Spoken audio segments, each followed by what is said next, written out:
Welcome back to Psychedelic Therapy Frontiers, the podcast devoted to exploring the frontiers of psychedelic medicine and what it takes to cultivate a healthy mind, body, and spirit. I'm Dr. Steve Thayer, and today my co-host, Dr. Reid Robison, and I discuss several practices that can be used to integrate lessons learned from a psychedelic experience into daily life. We offer some definitions for integration of this type, discuss the importance of proper intention setting, explore what can happen when expectations are too high for psychedelic healing, talk about meditation, mindfulness, and yoga as integration practices, and much, much more.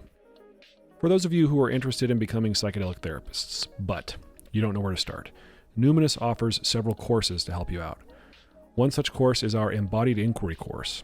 Embodied Inquiry, or EI, offers practitioners a roadmap for navigating the complexity, intensity, and vulnerability that often arises in this work. EI is derived from mindfulness, somatic therapy, and trauma-sensitive approaches designed to support safe, therapeutic, and transformative experiences for clients exploring psychedelic healing. If you're curious and you want to learn more, go ahead and click the link in the show notes or go directly to numinus.com/hour-training-selection and use the code PTF10 for 10% off the course.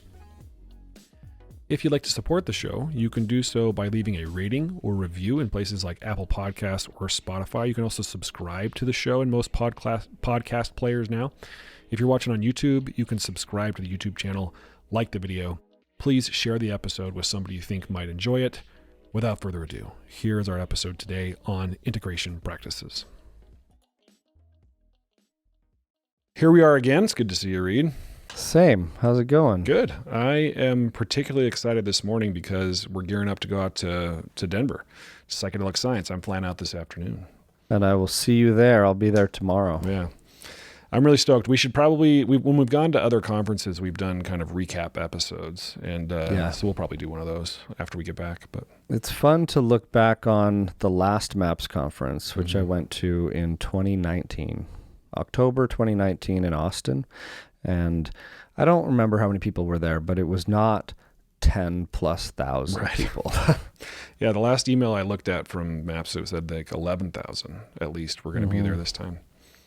Yeah. I heard the dudes from Psychedelics Today talking about this too, how when they went out there, it was like, or I think they had the organizer on. I forget her name, but they were talking about how last time, or maybe even the time before, it was maybe 3,000. Maybe 5,000. So yeah, it's wild. Yeah, it shows what has happened in the public's eye in terms of, awareness, acceptance, enthusiasm around psychedelic medicine. Yeah, and I was looking at the keynote speakers. They're going to have, of course, all the who's who in psychedelic science and medicine there, but like Governor Rick Perry's speaking there. They got some politicians, some celebrities. And even over the past week, I've noticed that the other night there was a CNN special, Anderson Cooper, right, on psilocybin. And then a few days before that, was it Jimmy Fallon? Oh, really? Yeah. Or it's just been hitting prime time again in big ways. Mm-hmm. Well, it couldn't come at a better time for the world, for the country. We live in interesting times. However, that's not what we're talking about today. Today, we thought we might talk a bit about integration. I was looking at our catalog of episodes, and the last time we dedicated an entire episode to psychedelic integration was our very first episode.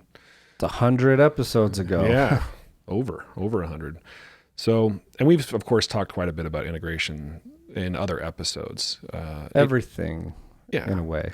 It comes up. I think we did do an episode on just integration for daily life, not necessarily specific to psychedelic therapy, or psychedelic experiences. But yeah, this is. I mean, if you are at all in the community, the world of psychedelic healing, psychedelic journeying, psychedelic medicine, psychedelic therapy, you hear and talk a lot about integration. So I guess maybe we could briefly define what we mean by integration and then talk a bit about our own experiences with integration, some client examples of the importance and effectiveness of integration, and some of our maybe personal struggles and challenges with integration. Let's first each bust out our favorite integration definition out of the archives. I think the word itself is very appropriate. Like, to me, integration means we are leveraging the unique experiences, insights, phenomena of a psychedelic experience to make our lives better, to integrate whatever we experienced into our daily life. And maybe that's applied to a specific challenge that we're trying to overcome, a specific aspect of ourselves that we're trying to transcend or heal or grow.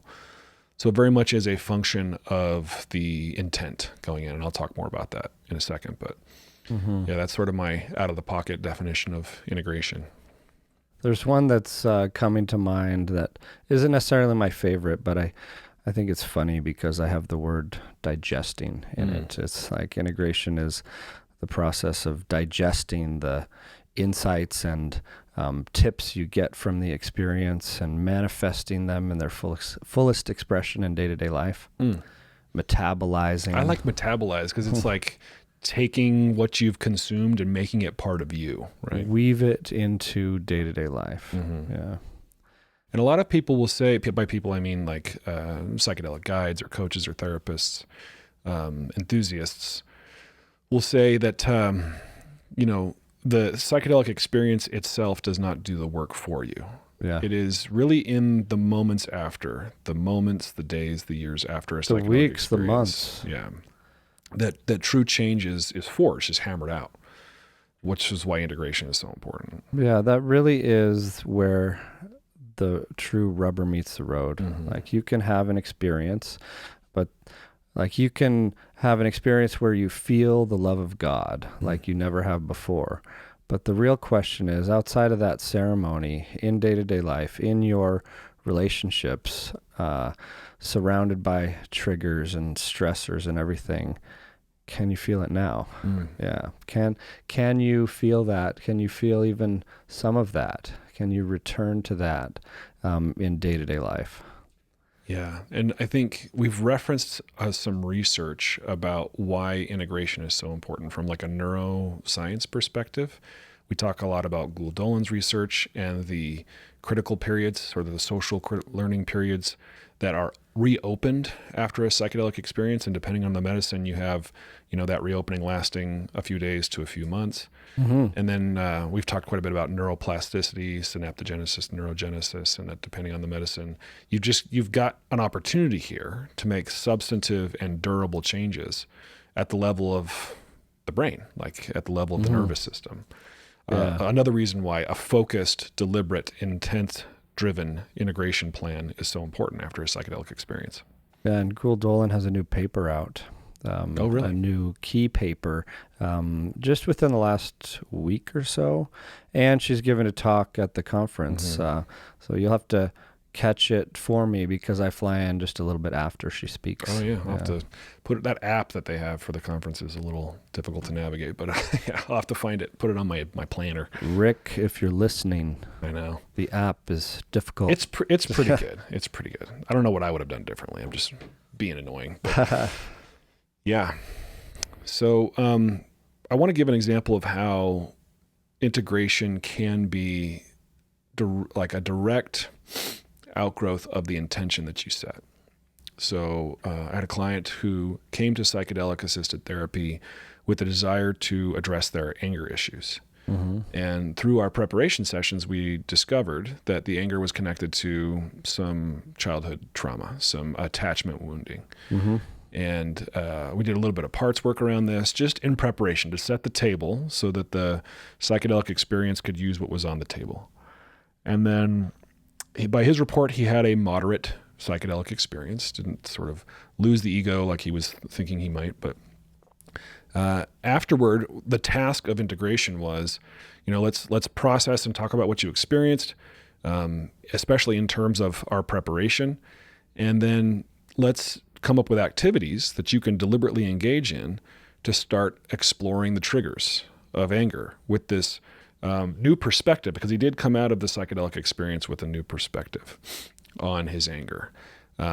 And armed with this concept of internal parts, he was able to be more mindful of the triggers. And instead of just being sort of jerked around and activated by the triggers themselves, he could be thoughtful. He could pause. Was there anything around anger that came up during, meaning like was anger triggered in any way during the session? We talked about that in prep, that anger could come up. Anger at himself did, but no, it was more grief and sadness for the damage that his anger had caused. But that certainly does happen. You and I have witnessed that.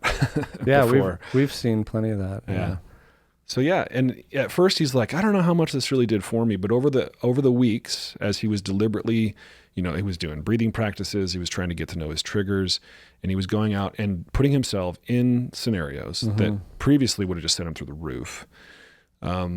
And trying to use the tools that we had come up with during preparation, he's starting to experience fewer triggers, or when he is triggered, they don't take him all the way to 10, they take him to 5 maybe. And so he's changing his life. He's leveraging he certainly prepared well, but he's leveraging the changes, the insights that he experienced during the psychedelic therapy session to literally change who he is. Metabolize it. Right. That's cool. Question for you, maybe a little bit of a controversial or thought-provoking one. How much of the benefit for an individual like this is from the medicine, if any? Yeah. Is the medicine truly needed all the time, some of the time? I think off the cuff, my answer to that is the medicine is not always needed. Certainly I've had therapy clients. I mean, most of the therapy I've done in my career has not been with psychedelics. I've had therapy clients achieve similar outcomes without psychedelics. Especially if you give them a non-ordinary therapy session. Right. Right. Yeah.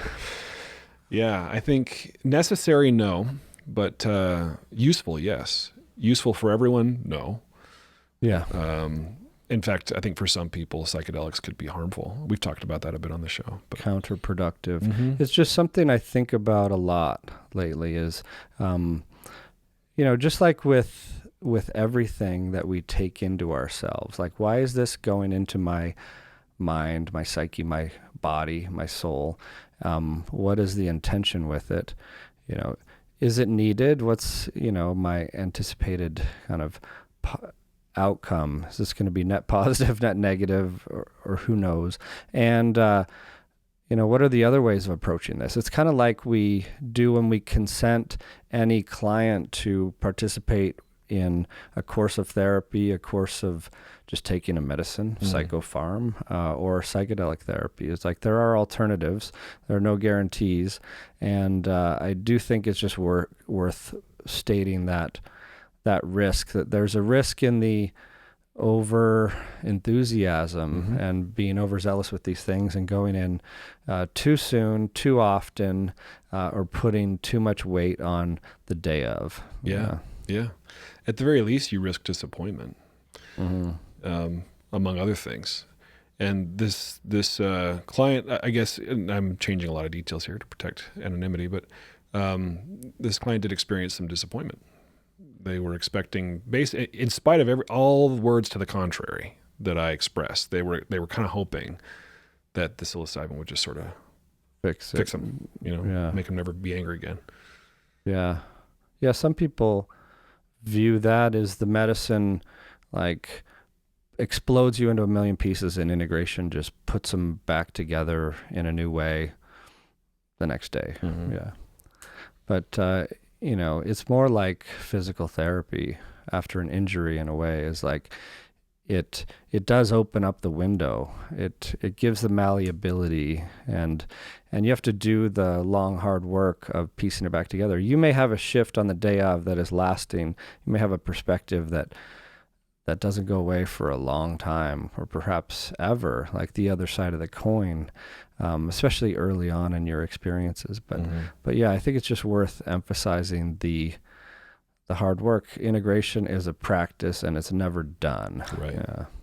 Yeah. In fact, this is funny. I was watching Terrence McKenna, an interview with Terrence McKenna. It was just on TikTok, and he was talking about basically how if you haven't done high dose psychedelics, you don't know what you're talking about. It was kind of an interesting claim. Like, people nowadays talk about 50 and 100 micrograms of LSD. Like, you need to take 500 before you even know what you're talking about. Stuff. 5 dried grams in silent darkness. In silent darkness. Some of the comments underneath the video were like, I did a high dose LSD. I did high dose LSD when I was younger. It opened doors that never closed, and I've never been the same. And it's not a good thing. Like, some of these people were talking about their feeling a bit off kilter for a long, long time after a psychedelic experience. I remember we were doing that retreat in Jamaica earlier this year with psilocybin, where it's legal, and we had an awesome, good-sized group, 20-something people, and there was a lot of group discussion around dosing. And as happens, if some people are really aiming high, others like feel inspired, energized around joining in a higher dose, and we did have 2 different dosing days, which was nice. But I just remember that some people, in hindsight, would admit, and we'd probably agree, that maybe they went in too fast, like taking 4 or 5 dried grams on your first ever experience. It's a lot. Can be too much. It can be, because I've been sitting with Terence McKenna's words around 5 dried grams in silent darkness for quite some time. Having tried it in a lot of ways with a lot of medicines, and but also seeing people like go in and have a jarring experience that isn't always the smoothest path to integration. Makes me realize that for many, there's a lot more prep involved in getting ready for that. It may even involve some doses on the way to that. Yeah. I'm glad that you brought up this part of the conversation around caution and the prudent approach to psychedelic therapy or personal use of psychedelics. Yeah. Because a lot of these maybe horror stories could have been prevented or mitigated with proper preparation, proper facilitation, proper integration. But even then, you're not going to be completely free from the potential pitfalls of a psychedelic experience. Yeah, and from this vantage point, having been working in this field a while with a lot of people and a lot of experiences, I just think that in general we do tend to shorten the preparation and integration phases in our minds, understandably. Like, we want to get to the other side of that, and we often want to have the excitement, the fireworks of a ceremony, those kind of expanded state of consciousness feelings and experiences. But I think also, as a general rule, it's worth checking in and saying, am I really ready for this next experience? Am I really ready for this? Because I view the preparation and the integration as long tails, just punctuated by these careful dosing sessions. Right. Yeah. I think this is also an important conversation to have in light of how we started the conversation today, talking about the conference. Because a lot of people are very, very excited about the possibilities of psychedelic-assisted therapy and psychedelic medicine. And there have been some, I think, I would say, welcome and important criticism of the industry of psychedelic medicine. And one of the criticisms that often gets levied is that these tales aren't long enough. Right? There's not enough preparation. Yeah. There's too much put on the experience itself. There's not enough support for our clients who are getting these really, really powerful medicine experiences. In the psychedelic studies we're doing right now, we have them for psilocybin, for LSD, and others coming soon, coming and going, where there are 1 or 2 prep sessions beforehand. I've noticed this pattern of some people come in highly prepared on their own. Like, they've been reading for years. They've been interested. They usually haven't had an experience, or at least haven't had one in many years, because that's a requirement of these studies. But yet they've been soaking up all the material and trying on practices to get them ready. And then And then the study protocols, of course, do have good integration built in, but only for a couple months, right? If that. And then I think that's where it's an especially risky period of 3-4 months later where we don't have the formal follow-ups as set in place, and we also don't have as much long-term evidence or data to guide how to integrate. I think that's when a lot of this stuff is at risk for slipping back into place, the positive changes. If we get really lax or outside of those windows of neuroplasticity, and when there's some distance from the experience, the default ways can kind of creep back in sometimes. Yeah. Yeah. That's why I'm a big fan as a part of integration to have ongoing therapy. That's one potential branch or path. Just commit to it. Yeah. Schedule it out. Yeah. Weekly therapy. And it can be just traditional therapy, talk therapy, where you've met with that therapist, even if they're not the one that holds space for you during the experience. They've helped you prepare. Your psychedelic experience happens in the context of a case conceptualization, right? You got a therapist that understands you, that is trying to help you get to a certain place using a particular technique. It almost doesn't matter what technique. Yeah. So at least, be committed, like you said, to psychotherapy, and or a community, right? A supportive community. We've talked a lot about, we talked about it with Rachel Harris in our last interview, how psychedelics have been used by indigenous peoples in the context of community, and that being an essential ingredient for growth, because one of the things that a psychedelic experience can do is sort of break you down to your constituent parts and reassemble you. And it can be disorienting. Not that disorientation is unhelpful. It can be exactly what you need. But when you are that disoriented, being in a community, a supportive community that understands you, that doesn't judge you, can be key for integration. Yeah, and it's why traditionally, like in indigenous populations with hundreds and hundreds of years of plant medicine practices in their culture, they don't have integration formally spelled out in the same way because they live in community in a much different way. Like in the Bwiti tribes, if you're going through an ibogaine experience as you're coming of age, as somewhat of a rite of passage or vision quest walkabout, there's a big ceremonial send-off and lead up to that. Your whole life, people are kind of talking about that's coming, and then you're there. And then when you come home, you're received in a certain way and given the time and space to like step into your new self. Yeah, very different than somebody coming up to you at a party and saying, hey, you want to do mushrooms? Or very different from, your doctor saying your depression has been pretty treatment resistant, you want to go try ketamine, and you just sort of waltz into a ketamine clinic and all of a sudden you're floating in outer space and see God. Yeah, I get that question a lot around ketamine too, is when someone gets interested in it, they're like, okay, I've decided I need it. Do you have any openings tomorrow? Or like, what's the quickest path to get in for one? Yeah. And that's not to say, there are plenty of people have found their way to ketamine through that path, and it's been helpful. We're not trying to be gatekeepers here for psychedelic experiences, just trying to draw attention to what we think are important variables with respect to preparation and certainly integration. Yeah, and one of my favorite books personally on integration that I've mentioned here probably 5 times, so it's old news, is After Ecstasy, The Laundry by Jack Kornfield. And one part of that book he talks about in like kind of Buddhist cultures or some Hindu spiritual paths.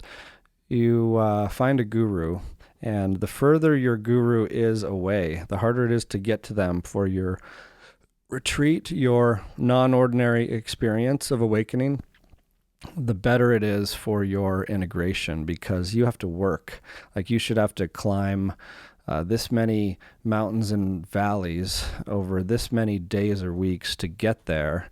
And then your integration of coming down the mountain should be probably multiple times that in length of months. You should set aside for acclimatizing back to the default world as you come back down.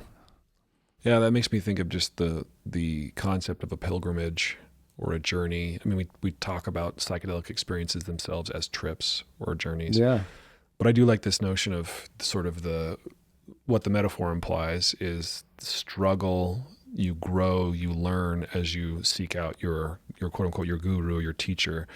And then on the way back, you said it's supposed to be longer, right? So at least twice as long or something like that. But if you spent a month in sitting in retreat in a monastery in the mountains, I think one example was planned several months after to kind of integrate that. Yeah.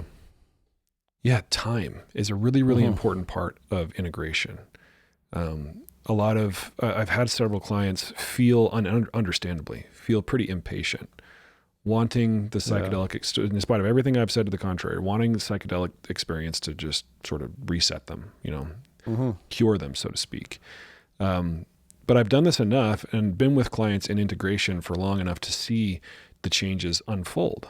Sometimes there's changes that happen day of and they're able to hang on to those, but oftentimes it's a slow unfolding. And that's how I've experienced change in my life personally through my own psychedelic experiences, is that it's very rarely a stepwise change. I mean, maybe my first psychedelic experience was that way because I was like, oh my gosh. But subsequent ones have been, it's like smoothing a stone in a river. It just takes a long time to smooth those edges. Or like the blooming of a flower, just unfolding. What I've noticed too is sometimes I'll get the same tips, the same insights, ceremony after ceremony, even spread out months apart if I haven't fully integrated them. It gives me some reassurance on, what I really need to work on. But it's also makes me scratch my head sometimes and be like, oh yeah, I haven't fully been working on that, and here's a reminder. And sometimes that reminder can be a kind of a slap in the face, like, a difficult one. Here you are, and I showed you, like, this could be from your inner healer. I showed you what to put some energy on, and here we are again. With all the love in the world, there's a kick in the pants. Right. Yeah, it gives you an appreciation for the gravitational pull of our entrenched patterns, right? Yeah. With all the desire in the world and the intent, we want to be different, we want to change, we have these transcendent experiences, but you will often need those loving, I guess, slaps from the universe to reorient your attention. And that could be what's needed. Maybe I needed to go back in to get that wake-up call again, because change does take time. This is not a linear path. It's more like a spiral, a meandering path and practice, punctuated by some non-ordinary states of consciousness experiences, perhaps, to get outside of the mundane default world, reconnect with that which you're really wanting to put into practice, and then get back to work. Chop, carry wood again. Yes, chop that water and carry that wood. Chopping water. I like the idea of it being a spiral as opposed to like a linear path, because it makes sense that you then, in this spiral, even if it's an upward trending spiral, that would be nice. You're revisiting sort of these landmarks in your psyche over and over and over again. And hopefully, like I'm implying, it's an upward trend, so you're transcending some of those levels. But yeah, I like that idea. What are some of the landmarks in your psyche that you've experienced? For me, it's insecurity is one I revisit often. It's insecurity about sort of my worth as a professional. It's insecurity. Some of it's really old insecurities that I had as a kid. In fact, I had a psychedelic experience recently where that got brought up, and I was like, I thought I took care of this. Like, why is this being brought up? I thought this was old news. So yeah, insecurities, and then, lately that's been the biggest sort of landmine I keep hitting over and over and over again. It's interesting what you said about, I thought I'd taken care of this, because like that's a common experience. I can relate, and I've seen it in so many people, but having seen it so many times, I've landed on the belief that the work is never really done. You want to get out of the mindset as soon as you can of being stuck in the muck and being the victim and having work to do before anything else. You want to get out of that, but you also don't want to be surprised if, as you peel away layers and go through life, you will hit the button in a different way. Mm-hmm. And, you don't undo in a night or a year something that was deeply ingrained over decades. Right. Yeah, I like that. I like that you said the work is never done. And it helps me rethink what the work really is. And our conversation a few episodes ago about parts has really helped me change the way I do integration with my clients and with me personally. Because now I can encounter those old insecurities. I can have the thought, I thought I took care of this. Mm-hmm. But then putting into the container of parts, I can instead say, oh, there's that part again. And that part is alive and well. And maybe it's sensitive for one reason or another, and I need to bring it some love and some attention. I need to understand it better. But it will never, this is just my prediction, it will never completely go away, meaning that these old insecurities will never be untriggered. But I think I'm certainly at a place now in my life where when they are triggered, they don't do to me what they used to do to me. Yeah, it reminds me of some Ram Dass talks where he says, I've never gotten over or gotten rid of any of my neuroses. They're still there. He just has a different relationship with them. He has complete acceptance of them and love for them. And you could substitute neuroses with parts or, and that's not to say you can't, heal deep wounds of the past. Yeah. You absolutely can. And it's beautiful, but, there are, remnants of that and ripple effects of things that have happened in the past that, it's hard to take a full inventory of, and everything is interconnected, but also are parts that might be self-led because we're doing so well these days, but you can have a bad day or a sleep-deprived day and things can shift. They do for me, quite regularly. And then the practice for me is just coming back to self sooner, just recognizing it sooner with love, and then just slipping back into that self-led driver's seat. Yeah, I think that's a good sign of evolution, of growth. But also, like you referenced, sometimes we do make pretty substantive, durable changes. Like I'm thinking of some of my clients with PTSD that, for example, couldn't go shopping. They couldn't go to Walmart. Right? It was just too triggering. And through the course of therapy, they were able to get to the point where being in Walmart and shopping literally did not evoke the same fight or flight response that it did before treatment. That's a real change, right? That's something that used to happen that's not going to happen anymore. That doesn't mean that their past has been rewritten. That doesn't mean that they won't still get triggered by or activated by other things. Yeah, I'm thinking of an example recently from our group ketamine that we did, some of it in this room here, where there was one participant who was a performer, singer, and had lost that part of their life, like due to a mental health struggle, and like life does to many of us, it gets us down for a moment. But through the course of this group experience, this person had gone to a checkup on their vocal cords, and the tension that was found was lower after a couple ketamines than it had been in years. And the person started to recognize their own voice that they hadn't forever, and then sang a song for the group on the last day. We were all in tears. And then I just saw a notice that they're performing something publicly coming up. And gosh. Yeah, so like I've seen time and time again the shifts, little shifts, big shifts that can go a long way, and the miracles that can occur when we show up to do the work, whatever that is. Yeah. But do the work we must. So what are, I guess, some other examples of integration practices that you think are particularly powerful?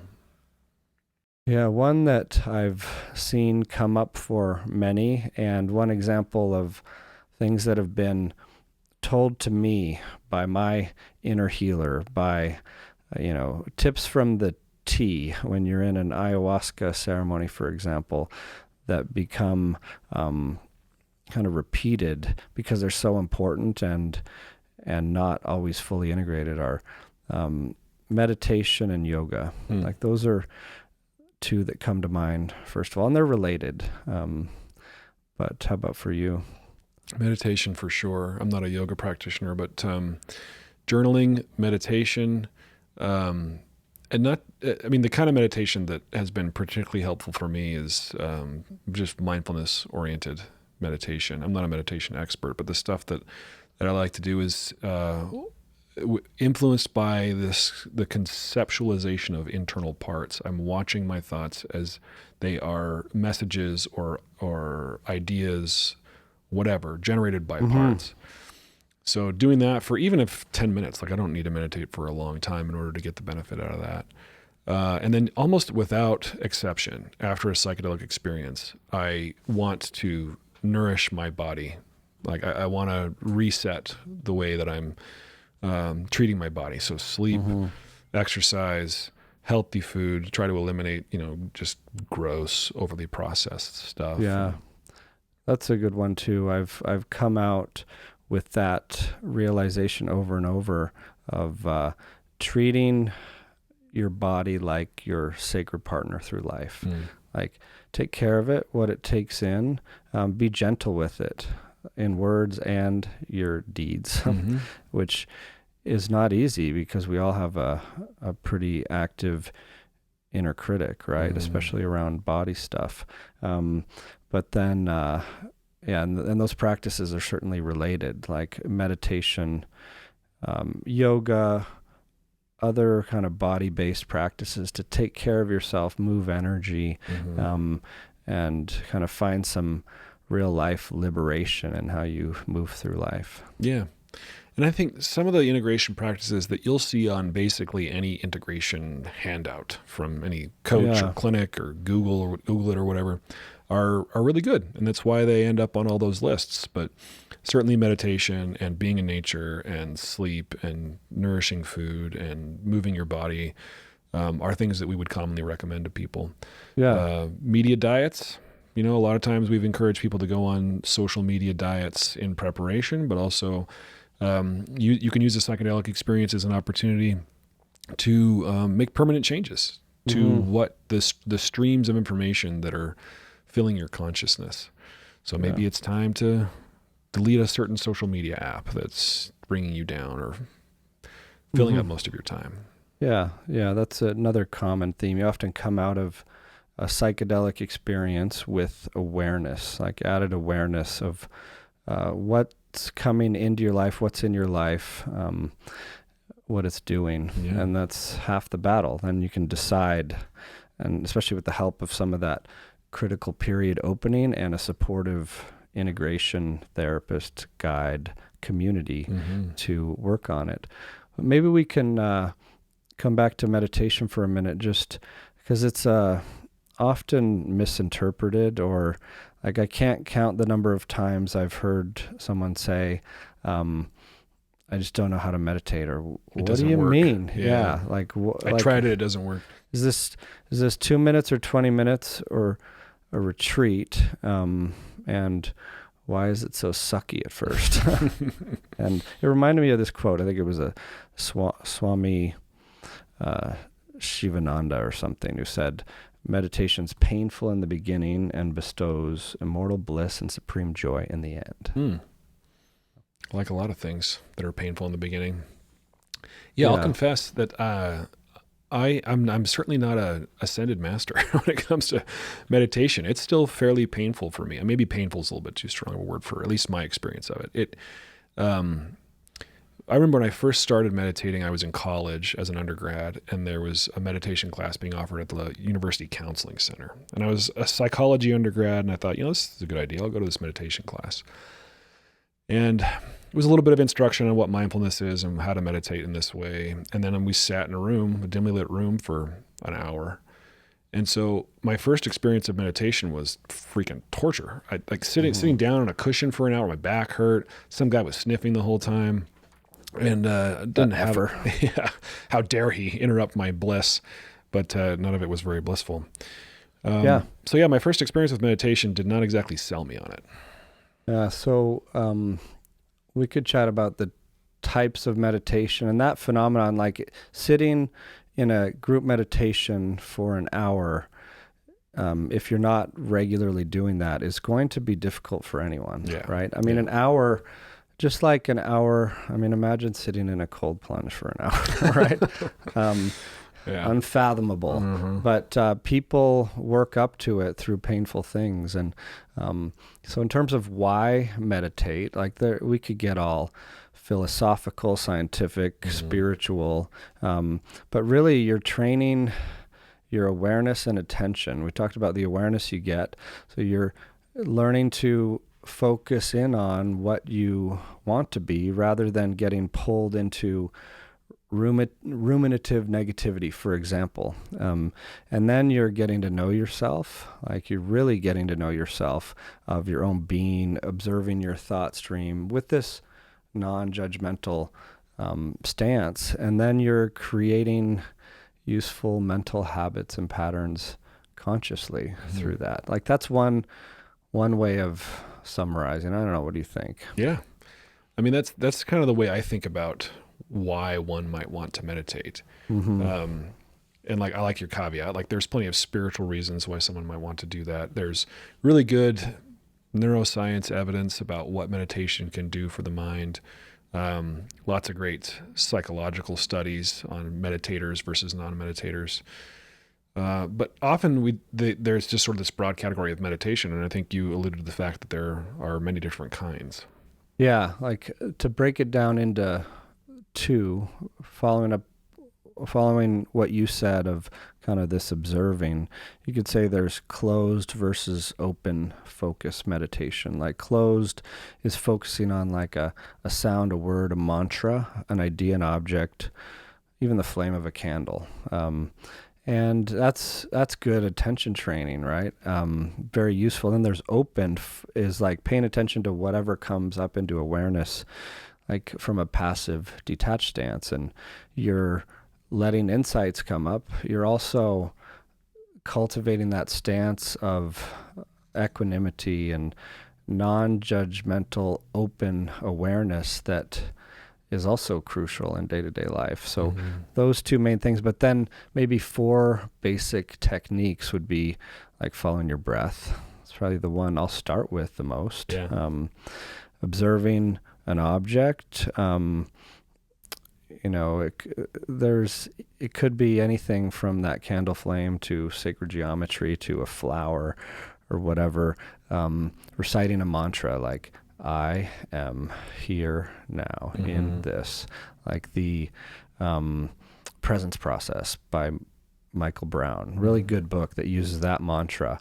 Transcendental meditation, you get a mantra. Ram Dass talks about, I am loving awareness, one of his favorite mantras. But then there's guided meditations. And I think thinking of people new to meditation are sitting there looking at Insight Timer and its 100,000 meditation options and trying to pick what's the right guided meditation for them. And I think that's not the easiest or most helpful approach.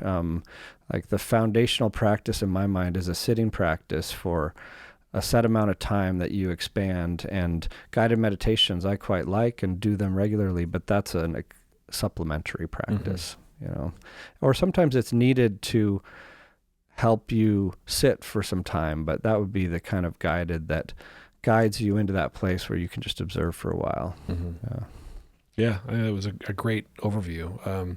I've mentioned a couple of times on the show that I really like Sam Harris's, he calls it a course, his Waking Up course. Me too.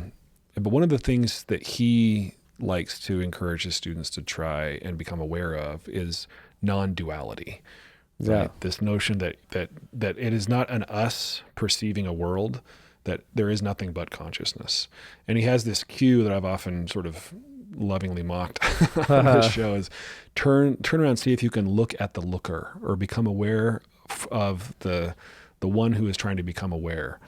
And I've heard him talk about this because so many of his students complain, like, what the heck? This is so annoying. I don't know what that means. That it is in a split second as you try to do that you can enter sort of this non-dual state. And it's almost can be a psychedelic-like experience where you're just present and expansive. Is this the reason why we cover up the mirrors in our psychedelic dosing sessions so you don't get caught staring into your own eyes mid-trip? And he's asking you to like stare your looker in the eyes. Yeah, I guess. I don't know. But I like that. When we were talking about yoga and meditation and I'm rattling off these potential benefits, I was feeling kind of incomplete for not mentioning the one, probably the most philosophical and spiritual one for me is that in yoga speak, it's when the seeker becomes the seer. Like you become, it's that looker concept, but you realize that, all of life is a path and we're all on it and we're all on it together. And there's this illusion of separation that's the cause of most of our suffering.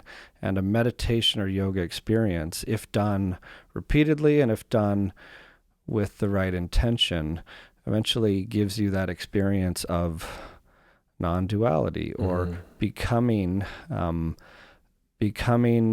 more connected with everything that is, becoming connected with everyone else, with your higher power, with nature. And that's when like the seeker becomes the seer, just seeing it all more clearly. Yeah, hearing you describe it that way makes sense to me why meditation like this would be a very effective integration tool. Because a psychedelic experience can kind of give you an experience of yourself, of the universe, of your seat in it, of awareness itself that is really novel and can be a great catalyst for a meditation practice where you have this sort of disciplined experimentation with awareness. Yeah. Discipline meaning it's regular, it's focused, and you can learn a lot about the way your mind works, especially catalyzed by a psychedelic experience through those practices. Yeah, and we're seeing by talking about this that meditation means a lot of things, yoga means a lot of things, and I'll admit that it's taken me a decade of deep practice with both these things to really even start to make sense of it in my mind, how it fits in and why we're doing it. But to look at it as an example, yoga as a term is often something that encompasses meditation too, and it happens to encompass some body-based practices too, but it's all on the path to awareness, this what's called samadhi, or pure unbounded awareness, or where the seeker becomes the seer, where you are self-led, not preoccupied by your neuroses that exist and will exist, and you just have a new relationship with them. And on the path to that are different practices like pranayama, breath work, sitting and honing your concentration, moving your body so that you actually can sit still.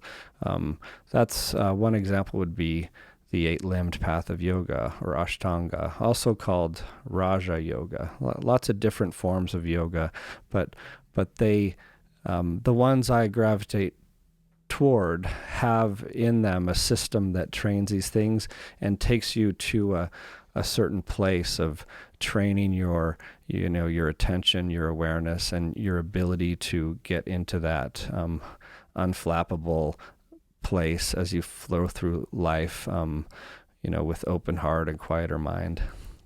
Yeah, the unflappable place has been my North Star for integration, is what practices can I cultivate, can I commit to that help get me back to that place, to help, like, I want the path from wherever I am, wherever I've been pulled to or triggered into, the path back to equanimity to be well-worn, a groomed trail with obvious signage, like I want it to be as quote-unquote easy or natural as possible. And that's one of the more, the harder concepts to grasp of this idea of mindfulness. Like I think we've talked about before, the idea of mindfulness as like a three-legged stool. One leg is sensory clarity. Like you just come more into the here and now so you can see things more clearly. You can feel your feelings. You re-inhabit your body and feel things more, see things more. And then there's attention training, like take the monkey mind and learn to bring it to your intention, to what you want to be, get it out of the spiraling kind of thought loops and back into the here and now. But the last stool that we've mentioned already a couple times today is equanimity, the last leg of the stool. And I know we've dedicated some conversations to that, but I think, we couldn't talk about it enough because it's often misunderstood, but it's probably the most important leg, because if you have more sensory clarity and you've trained your attention, and then you have a difficult feeling that comes up, if you don't have equanimity, it's like this tidal wave that just hit you in the face, and you get thrown down because you need that ability to kind of bend and move with the winds of life through that equanimity, the ability to hold the difficulty, to sit with the discomfort as it passes. Yeah, it also helps you reorient back to a healthy place when you are hit by that wave. It was a good metaphor. I just got back from a vacation where we were at a beach, and I did have the experience of being hit by a wave that didn't look as big as it ended up being, and it just rolled me around, and it was unpleasant and a little frightening to be rolling around. So it was nice to be able to return back upright. That unrelenting wave crashing on you over and over. Yeah. Well, we could go on and on talking about integration. I think we've touched some important key concepts, and we will likely revisit this topic many, many times in the future. It's so key, so important. I think we could follow up with a deeper dive on some of these things, like some of the nuances of yoga, meditation, and even we've talking about like the chakra system, because people are interested in different frameworks to use in integration. Yeah. And if any of you listeners have any recommendations as to people that you'd like to have us on to talk about these cool and important topics, let us know. Send us an email, ptfpodcast@numinus.com. Thanks for listening, folks. Yeah, good to chat with you, Steve. Likewise. See you in Denver. See you there.